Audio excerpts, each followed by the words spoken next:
أعوذ بالله من الشيطان الرجيم بسم الله الرحمن الرحيم Assalamu alaikum wa rahmatullahi ta'ala wa barakatuh, nossos telespectadores. Estamos aqui para vos trazer mais um tema no nosso canal, que inshallah não se esqueçam de se inscrever e partilhar para as demais pessoas. Hoje vamos trazer um tema muito importante, que vamos falar sobre as setas islâmicas. Mas principalmente hoje vamos falar de uma seta que há muita divergência, em que as pessoas se dividem muito, cada pessoa tira a sua opinião sobre esta seita. Estamos a falar de o xiismo.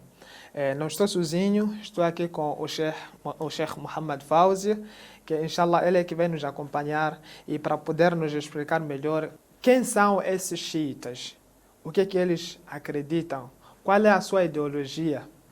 Estamos aqui, assalamu alaikum wa rahmatullahi ta'ala wa barakatuh, Sheikh Muhammad Fawzi. Wa alaikum assalam wa rahmatullahi wa barakatuh. Sim, Sheikh, nós sabemos que a seita xiita, quando você mesmo diz perante as pessoas ficam assim assustadas. Quem são esses mesmos xiitas? Alhamdulillah Rabbil Alamin. الصلاة والسلام على أشرف الأنبياء والمرسلين سيدنا وحبيب قلوبنا وشفيع ذنوبنا بالقاسم محمد اللهم صل على محمد وآل محمد. Respeitosos irmãos, jazakumullah Sheikh Ja'far pelo convite. Aproveitando, saudar os nossos estimados telespectadores, dando boa-vinda a este debate.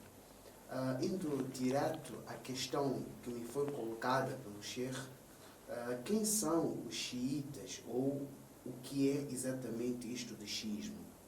Respeitosos irmãos, na verdade, este termo xiita ou xiismo é um termo que traz na mente das pessoas muita confusão. As pessoas, quando ouvem falar do xiita ou do xiismo, como se estivessem a falar de um bicho de 7 cabeças, ou seja, as quais as pessoas temem que nem sequer ficar próximo ou chegar próximo a elas não aceitam. Isto é exatamente obra do que os inimigos do Islã fizeram para poder criar a separação entre os muçulmanos. Mas para não alongar exatamente, indo direto à questão que me foi colocada, o xiismo, respeitosos irmãos, a palavra Shia quer dizer seguidores. O xiismo, o próprio termo Shia, tem um significado muito lindo, pois se fores a ver a gramática, vais perceber que este nome é nome de uma planta cuja o seu cheiro se parece com almíscar, ou seja, um dos cheiros ou um dos perfumes do paraíso. Porém, mas quando voltamos para a definição linguística da palavra Shia, quer dizer seguidores, socorredores. Quando voltamos para a etimologia islâmica, este nome é atribuído a um grupo de muçulmanos, ou seja, o segundo maior grupo dos muçulmanos que se juntaram pelo amor à sagrada família do profeta sallallahu alaihi wa sallam, e eles receberam o nome de Shia exatamente por eles serem socorredores do Amir al-Mu'minin, ou seja, Ali ibn Abi Talib. Este que, segundo a ideologia xiita, é a pessoa indicada para a sucessão do profeta sem nenhum intervalo, ou seja, logo após o desaparecimento do profeta, quem seguiu como califa do Islã, ou seja, sucessor do profeta, foi exatamente o Imam Ali, que era o seu primo, o seu genro, a pessoa que foi designada, segundo a ideologia xiita, foi designada esta sucessão diretamente por parte de Allah subhanahu wa ta'ala. Porém, aquilo que aconteceu exatamente com os sahabas na Saqifa, de escolherem Abu Bakr como khalifa, isto é, segundo os xiitas, é considerado apenas a sucessão política, mas não uma sucessão divina. Pois, conforme o Alcorão, nós percebemos que Allah subhanahu wa ta'ala é quem escolhe o seu khalifa, o seu governante na terra. Por isso que ele diz ذُرِّيَّةً بَعْضُهَا مِنْ بَعْضٍ. Então, ele, Allah subhanahu wa ta'ala, é quem escolhe, ou seja, da descendência deles, um seguindo o outro. Então, é exatamente uma forma mais resumida, breve, sobre o termo xiita. Uma coisa que gostava de realçar é que exatamente este termo xiita é um termo que foi ouvido, ou seja, foi atribuído pela primeira vez pelo profeta Muhammad sallallahu alaihi wa sallam, numa ocasião em que foi revelado o versículo 7 do Surat Al-Bayyina. Ou seja, Surat Al-Bayyina é o Surat 93, se a memória, capítulo 93 do versículo do Alcorão. Porém, no Surat Al-Bayyina existe um versículo onde Allah subhanahu wa ta'ala diz إِنَّ الَّذِينَ آمَنُوا وَعَمِلُوا الصَّالِحَاتِ أُولَٰئِكَ هُمْ خَيْرُ الْبَرِيَّةِ. Então, segundo o tafsir de um dos grandes eruditos ulamás de tafsir de Ahl Sunnah, o Tabari, no seu livro de tafsir, Tafsir Tabari, na página 598, ele vem exatamente a mencionar no tafsir desta palavra Khairul Bariya, a melhor das criaturas, a melhor da criação. Então, o Nabi sallallahu, ele vem a citar um hadith onde o Nabi sallallahu alaihi wa sallam, ele diz: "Hada anta ya Ali wa shi'atuk." Ele disse que o Khairul Bariya, é você, o Ali, e os seus seguidores, ou os seus socorredores. Então, para poder perceber que este nome não é exatamente aquilo que, conforme a gente ouve, é um nome que vem exatamente aonde nas páginas autênticas dos ahadiths dos próprios Ahl Sunnah. E referindo já exatamente os seguidores de Ali ibn Abi Talib. Exatamente. Da mesma maneira que encontramos este termo Shia aonde no Alcorão Sagrado. Porém, no Surat, no capítulo Al-Maryam, Allah subhanahu wa ta'ala também faz menção sobre este termo Shia. No capítulo onde Allah subhanahu wa ta'ala fala de Musa alayhi salam, também faz menção acerca deste termo Shia. Porém, este é um termo usado para poder dar a terminologia de socorredores ou de aliados, mais ou menos. Sim. Sheikh, até pode nos explicar um pouco a diferença que existe ou a particularidade do xiismo e dos outros madhahibos, por exemplo? Dentre a particularidade, o que difere o xiismo das outras seitas é exatamente a questão da sucessão. Este é o primeiro aspecto, ou seja, nós encontramos na crença sunita, encontramos a crença sobre 5 pilares, dividida sobre 5 pilares: a unicidade, a oração, o jejum, a peregrinação e a caridade, o zakat. Enquanto que quando olhamos para a seita xiita, nós vamos encontrar que o primeiro pilar é a unicidade. O segundo pilar é a justiça, al-adala, que Allah subhanahu wa ta'ala huwa al-adil. Então, o terceiro, vamos encontrar a profecia. O quarto, vamos encontrar o qiyama, o imama, e vamos encontrar também lá o qiyama, o mahad. Então, isto querendo dizer que, dentre os pilares, ou seja, um dos pilares do xiismo é exatamente o imam, a sucessão, a liderança espiritual.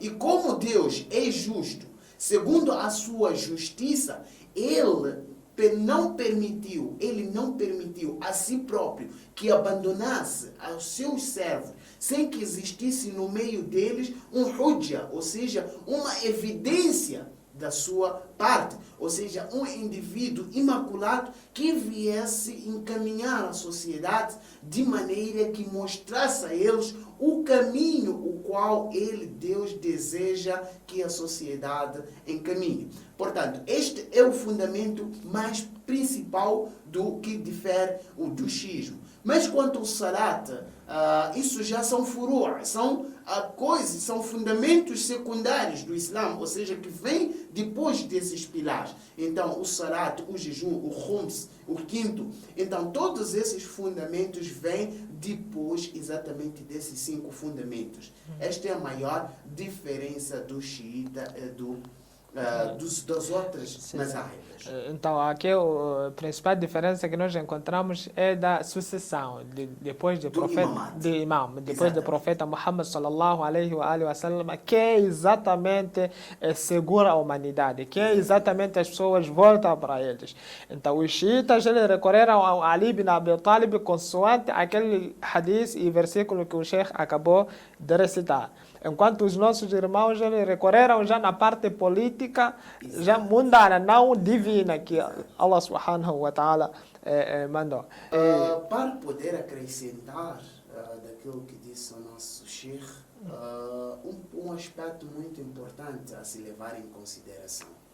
O que aconteceu no nosso Islã depois da morte do profeta sallallahu alaihi wa alihi são coisas que estão patentes nos nossos livros de ahadith, ou seja, nos nossos livros autênticos. São coisas que a gente não deve fugir delas. Exatamente que foi, ou seja, a escolha do sucessor por parte dos sahabas, isso na Saqifa Bani Sa'd. E também não devemos esquecer dos conselhos em que o profeta sallallahu alaihi wa sallam ele deixou. Uma coisa muito engraçada, não existe em nenhuma religião na face da terra ou nenhuma história contemporânea ou passada em que encontramos um líder em que terá desaparecido fisicamente desta face da terra, deixado o seu povo, o seu rebanho sem liderança que não seja no Islã. Claro. É um pouco espantoso, porque Allah subhanahu wa ta'ala, quando fala do profeta sallallahu alaihi wa sallam, ele diz: لَقَدْ كَانَ لَكُمْ فِي رَسُولِ اللَّهِ عُسْوَةٌ حَسَنَةٌ لِمَنْ كَانَ يَرْجُو اللَّهَ وَالْيَوْمَ الْآخِرِ. Então, que Allah subhanahu wa ta'ala garante que, na verdade, vós tendes na pessoa de Muhammad um verdadeiro exemplo para quem tem esperança no dia de Qiyamah. E este Muhammad, como exemplo para a humanidade, ele, sabendo que ia morrer, pois, segundo os ahadiths, ele disse no seu Hajj al-Wida, Yushaq, an ya'tiyani rasulun min rabbi fa'ujib. Eu sinto que está próximo que um mensageiro do meu Senhor venha para tirar a minha alma e eu vá responder, ou seja, eu vou desaparecer fisicamente. Então, essa seria muita irresponsabilidade. A afirmação que os nossos irmãos de Ahl Sunnah dizem em que o profeta partiu desta face da terra e não indicou quem seria o seu sucessor. Esta afirmação ou seja, vai contra os versículos do Sagrado Alcorão e, como se não bastasse, também vão contra a ética moral, a lógica moral. Porque o profeta, aquele que era o melhor, o mais guiado, seria uma irresponsabilidade. Porque vejamos só, desculpa irmão, mais um exemplo. Vamos ver que na morte de Abu Bakr, ele que foi o primeiro Khalifa, ele governou 2 anos. Quando atingiu-lhe a doença, então ele fez uma lista. Ou seja, ele indicou, dizendo que eu deixo para vocês a sucessão do Omar. Então, certo? O profeta não fez. Se vocês estiverem satisfeitos com ele, então que escolham a ele como vosso sucessor. Vamos ver que o Abu Bakr foi mais atencioso que o profeta. Foi mais inteligente que o profeta. Vamos ver o caso de Umar ibn al-Khattab. Quando ele chegou próximo da morte, depois que ele foi, ou seja, espancar, quando a morte chegou, ele fez uma lista daqueles os quais ele via que seriam são ideais para ocupar o cargo de califado. Então, eles escolham entre vocês aquele que vocês verem que é o mais próximo à piedade. Porém, escolheram Osman. Então, querendo dizer o profeta, será que este profeta é exatamente aquele que Allah subhanahu wa ta'ala diz no Alcorão que ele é uswatun hasana? Então, vamos encontrar que existe alguma coisa mal explicada. Mas, na verdade, eu aconselho aos nossos estimados telespectadores a fazerem estes tipos de questões para os seus ulamás quando estiverem depois dos Juma, que tentar perceber de maneira que possam saber onde é que está a verdade, mas aquilo que vocês ouvem acerca do Shia muitas das vezes não tem sido exatamente a verdade. Porque nós, se formos também a falar sobre o assunto de deixar alguém, nós sabemos mesmo nas nossas casas, quando nós viajamos, quando nós saímos para nas viagens assim bem longas, que nós ficamos lá 3, 4 dias, deixamos alguém em casa para controlar a família. Então, não é o profeta Muhammad sallallahu alaihi wa sallam que segurou a fé, que segurou a melhor criatura também, que segurou o Islã, sair deste mundo que não deixa ninguém sendo como o Khalifa. Então, aqui nós estamos a descobrir que o profeta Muhammad sallallahu alaihi wa sallam deixou alguém e não deixou só a humanidade assim para ele escolher aquele que eles acham sendo melhor. Ele deixou alguém, só que as pessoas, o que fizeram? A ganância das pessoas. Já deixaram aquele que era para ser escolhido como o Khalifa e foram escolher já a outra pessoa. Já estamos a falar do Saqifat Banu Sa'd. Alguma coisa para acrescentar? Sim, eu gostava de poder fazer uma reflexão. Apareceu-me algo em mente há bem pouco tempo, Sheikh. Existe um hadith muito famoso entre os Ahl Sunnah, em que o profeta sallallahu alaihi wa sallam ele terá dito que inni tariku fikum athaqalain. Eu, por certo, que deixo entre vós 2 pesos, certo? Irmão, se você for para a rua, for encontrar um Ahl Sunnah, perguntar quais são os pesos em que Allah subhanahu wa ta'ala deixou, ele vai dizer Kitab Allah wa Sunnati. Esse hadith? Ele, logicamente, claro. Você vai para a rua, pega qualquer Ahl Sunnah, chama ele, pergunta o que o profeta deixou para o seu povo, ele vai dizer o livro de Allah e o Sunnati do profeta, certo? E se você perguntar a ele, a este indivíduo, este hadith, de onde é que extraiu? Ele vai dizer que está no Bukhari. Certamente está no Bukhari. De tanto ser famoso este hadith, certamente está no Bukhari e no Muslim, que são os livros mais autênticos entre os nossos irmãos Ahl Sunnah, depois do livro de Allah.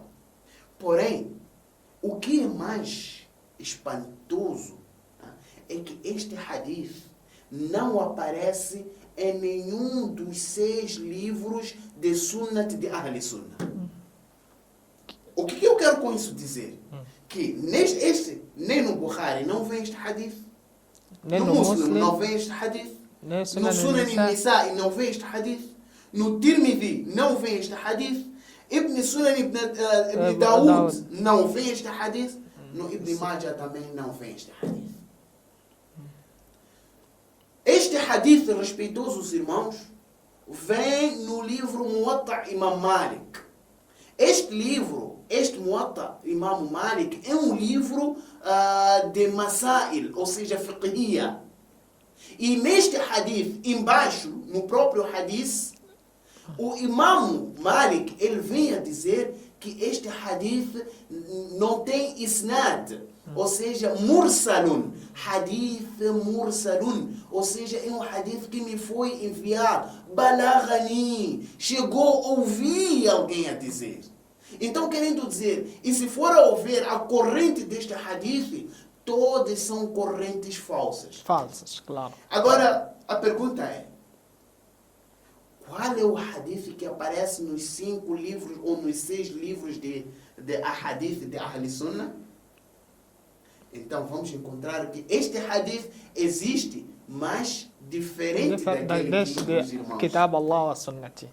Este hadith no Bukhari, no Muslim, no Ibn Dawood, Sunan Nisa'i ou Tirmidhi, excepto no Ibn Majah, excepto no livro de Ibn Majah, então o hadith que vem é inni tarikum fikum ma in tamassaktum bihima falan tadillu ba'dihima abada. Kitab Allah wa itrati ahla bayti. E veja só, o profeta sallallahu alaihi wa sallam, ele volta a repisar bastante. Udhakirukumullah fi ahla bayti. Udhakirukumullah, 3 vezes repetiu esta palavra. O profeta sallallahu alaihi wa sallam respeitou os irmãos, aqueles que não percebem árabe. Ele diz que eu, por certo, deixo para vocês 2 pesos, sim. Mas esses 2 pesos não é o Corão e o Sunnah, não. É o Corão, porque o Corão são palavras de Allah transmitidas pelo profeta. Claro. Este Corão precisa de um tradutor, precisa de um explicador, precisa de alguma coisa que fale. Então ele disse, deixo para vocês o Corão, wa itrati ahla bayti, e a minha família. Então já a família do profeta é que vai exatamente vai falar através do Alcorão. Então, Sheikh, indo para frente, existem muitas acusações que caem sobre o xiismo, ou principalmente daquelas pessoas que acreditam desse aqaid do Shia. Principalmente eles dizem que os xiitas têm um outro Alcorão, os xiitas, não sei se batem na cabeça, até tem uns vídeos no YouTube que eles ficam a postar dizendo que os xiitas se batem na cabeça, não sei o que, quando chega já o mês de Ashura, como o mês de Muharram como este. O que tens a dizer contra essas coisas, Sheikh? Eu primeiro gostaria de chamar a atenção, estimados telespectadores, aquele que for inteligente não deve acreditar em nenhuma afirmação que venha de indivíduo, ou seja, que não seja Shia. Se você quer saber sobre algo, não procure saber do meu inimigo, procure saber do meu amigo. O meu amigo é que melhor vai te informar sobre mim. Agora, se você for a perguntar ao meu inimigo, com certeza ele vai te falar de muitas mentiras a meu respeito. Então, esta é a lógica. Na verdade, o muçulmano, o maior inimigo do Islã, que o Islã tem hoje, é o Wahhabita. É o Wahhabita. Porque está claro, ele é contra todo aquele que não tem a crença Wahhabita. Então, este é chamado de kafir. Por exemplo, tu vai ver que os ânimos wahhabitas, eles têm problemas com os ânimos de Abu Hanifa, ou seja, os seguidores de Imam Abu Hanifa. Eles têm problemas com os seguidores do sufismo. Eles têm problema com os seguidores do Qadiriya. Eles têm problema com os seguidores das outras religiões, não só com Shia. Então, querendo dizer que essas mentiras, ele inventa não só para Shia, para todo aquele que tiver contra a sua crença. Então, o que eu quero com isso dizer é que exatamente esta seita, ou chamada de os primeiros antecessores, os Salafi Salih, não é exatamente o Ahl Sunnah, não é exatamente o Sunnah, mas sim são seguidores de Wahhabismo. Em relação a essas mentiras foram inventadas exatamente por esses indivíduos que são seguidores do Wahhabismo, para poder desmoralizar ou distanciar as pessoas do xiismo. Em relação a esses vídeos que a gente vê na YouTube, nas redes sociais, as pessoas a fazerem isto não faz parte do xiismo. Isto não faz parte automaticamente da crença do Islã. Porque isto Allah subhanahu wa ta'ala diz no Alcorão: وَلَا تَقْتُلُوا أَنفُسَكُمْ. Não matam a vós próprios. E nós, como dissemos há bem pouco tempo, que Al-Bayt, ou seja, os membros da família do profeta, são o Alcorão em palavra, que é o Alcorão Natiq, ou seja, são a palavra em som. Aquele é o Alcorão que fala. Então, praticamente tudo aquilo que não estiver de acordo com o Alcorão, então praticamente é contra a palavra dos irmãos. Esta é que é a regra geral. Em relação a estes tadbir, é uma invenção dos zionistas, respeitosos irmãos. Porque o Zion vai ver que uma das grandes universidades mundiais, que está na Oxford, aqui na Grã-Bretanha, na Inglaterra, você vai ver que eles ensinam o Islã. O grande curso, que eles dão lá muito valor por esses cursos. Ensinam todas as maiores universidades, eles ensinam o Islã. Com que objetivo, se eles não são muçulmanos? Com o objetivo de estudar as fraquezas da religião para poder, para poder desmoronar a religião. O Islã está sendo combatido desde o tempo do profeta Muhammad sallallahu alaihi wa alihi e continuará sendo combatido até o dia da Qiyamah. Então o que o irmão deve perceber que esses indivíduos, em conexão com os judeus, aqueles que querem liderar o mundo através de imagens, através de caminhos não legislados por Allah subhanahu wa ta'ala, então eles estudam a religião e procuram pontos para poder manchar a personalidade da religião. Então o que eles fizeram? Eles encontraram uma parte em que o xiita, ele, pela dor do sofrimento do Imam Hussein e da família do profeta Muhammad sallallahu alaihi wa sallam, então eles choram. Eles fazem essas imagens, batem nas suas cabeças, com as suas mãos, para mostrar a sua tristeza. É como uma criança quando está a chorar. Ela faz o quê? Começa a bater os teus pés, ela grita. Então está a mostrar que alguma coisa não está à vontade nela. Então é exatamente essas características que foram apresentadas. Então eles pegaram nisso e criaram um grupo deles, de indivíduos, que eles formaram para poder incentivar as pessoas a fazer aqueles tipos de tadbir, chamam-se de tadbir, para poder afugentar as pessoas. Eles estão financiando, da mesma maneira que os Estados Unidos está financiando o homossexualismo, da mesma maneira que a Arábia Saudita está financiando o ISIS, o Daesh. O Daesh está financiando os talibãs, está financiando todos esses correntes que estão a fazer. Todo esse projeto, respeitosos irmãos, é um projeto estudado pelo inimigo do Islã, ou seja, o Israel, os ziones, aqueles que são o inimigo do universo. Então, para poder manchar a imagem do Islã. Mas não quer dizer que o Islã é isso. Pois você quando vê nos filmes, qual é a imagem do Islã que eles mostram?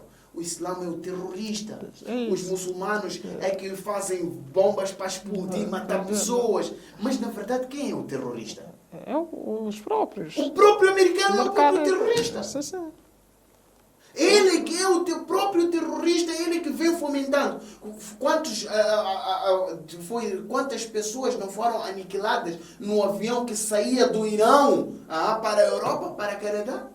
Foram aproximadamente 260 e tal pessoas, ou 600 ou mais. Quantos aqui no Iraque, há bem pouco tempo, o Qassim Soleimani, o que é que fizeram com ele? Não é isto terrorismo? Não, na semana passada, mesmo se nós vermos, há um vídeo que está circulando nas redes sociais, principalmente, sobre os talibãs. Os americanos estão a deixar pessoas a caírem do avião. Do avião. Tá vendo? A cair do avião. E quem criou os talibãs? Foram os próprios americanos com ajuda e financiamento da Arábia Saudita. Então, respeitosos irmãos, há uma necessidade de a gente refletir e olhar para as coisas de uma forma real. Na verdade, o xiismo não tem nada a ver com essas práticas. Dizem que o Shia não é muçulmano porque ele diz que Ali é o profeta, que ele tinha que ser. Isto é mentira. Nós estamos aqui sempre a rezar, para mandar bênçãos para o profeta. A primeira abertura que a gente fez aqui foi o salat. Allahumma salli ala Muhammad wa ala ali Muhammad. Então, respeitosos irmãos, é tudo mentira e invenções. Dizem que o Shia reza, ele adora a pedra. Bate-se na pedra. Isto não é verdade. Não é verdade. Se for a ver no próprio Bukhari, o próprio Ibn Taymiyyah, que é o fundador do Wahhabismo, o pai do Wahhabismo, ele diz que é bid'a fazer salat no tapete. É bid'a fazer salat num pano. É bid'a. Porque o profeta fazia salat na terra e tudo que dela viesse. na pedra, na terra, no pau, É isso. no próprio capim. É isso que está, Está no a fazer. Corão, está no livro. É o que estão a fazer os xiitas. E é isso que estão a fazer os xiitas. Então eles vêm e dizem, olha, esses fazem salat aonde? Porque você está a fazer salat no tapete. O profeta, naquele tempo, ele tinha possibilidades, tinham tapetes. Os melhores tapetes eram feitos naqueles tempos. Ele podia muito bem estender um tapete e fazer salat, mas ele proibiu. Vem na narração no Sahih al-Bukhari que Bilal, radiallahu ta'ala anhu, ele quis estender o seu pano, a sua roupa, para se fazer, para prostrar nela, porque estava muito calor e a terra estava muito árdua. O profeta puxou e impediu, porque diz que estes masajid sab'a, então Allah subhanahu wa ta'ala ja'ala al-ard tahura wa masjidan. Que Allah subhanahu wa ta'ala fez a terra mesquita para podermos colocar esses nossos massagens. Claramente nós vamos falar bem dessas coisas, desses assuntos mesquinhos nos vídeos a seguir, inshallah. Pouco a pouco, cada coisa sobre adorar, como dizem, adorar na terra, aliás, nas pedras, sobre uma coisa, o wudu que a gente faz, o wudu que o sunnat faz, não é o wudu que o profeta sallallahu alaihi wa alihi fazia. O salat que o sunnah hoje que você faz, você vai ver, um está a fazer salat assim. Outro está a fazer salat assim. Outro está a fazer salat assim. Outro está a fazer salat assim. Outro está a fazer não sei como. Mas o profeta disse, façam salat conforme viram. Agora quem viu na verdade? Na verdade, que viram o profeta fazer todos esses salats? Outros dizem Amin, depois do al-Dalin, Amin. Outros dizem Amin. Alguns falam em voz alta. Será que não viram? Não tem pessoas que viram o profeta como fazia? Então tudo isto, respeitosos irmãos, é simplesmente para poder jogar as pessoas daquela política que eles fizeram para não vermos a realidade. Mas na verdade, eu convido a você, irmão, que nos está a escutar, para poder investigar sobre a sua religião. Claro. E investigar a religião não quer dizer aquilo que dizem os wahhabis, porque hoje existe uma regra no wahhabismo. Eles dizem que você não pode falar com Shia, você não pode estar perto do Shia, como se Shia fosse um bicho, que basta você chegar perto dele, ele te transforma em Shia. Não. Ele diz isso porque ele sabe que Shia tem provas, é a verdade. O Shia tem prova de tudo o que ele faz. E essas provas são extraídas dos livros dele, do Sunni. Respeitosos irmãos, se você chegar e quiser saber alguma coisa, eu abrir o meu livro, pode não acreditar. Mas eu abrir o seu próprio livro e te mostrar, será que mesmo assim você não vai acreditar? Tem que acreditar, não? Então, respeitosos irmãos, eu gostava que o irmão fosse um pouco inteligente e começasse desde já a investigar sobre a sua religião. Eu não vou acrescentar mais nada naquilo que o nosso Sheikh falou. Vamos fechar aqui o vídeo, inshallah vamos continuar na segunda parte com mais um assunto de muita importância que pedimos, siga o nosso canal, partilha os vídeos ou o link para os outros, para que possam também se beneficiar desse conhecimento raro que nós aqui estamos a trazer para ti facilmente. Wa hada, assalamu alaikum wa rahmatullahi ta'ala wa barakatuh.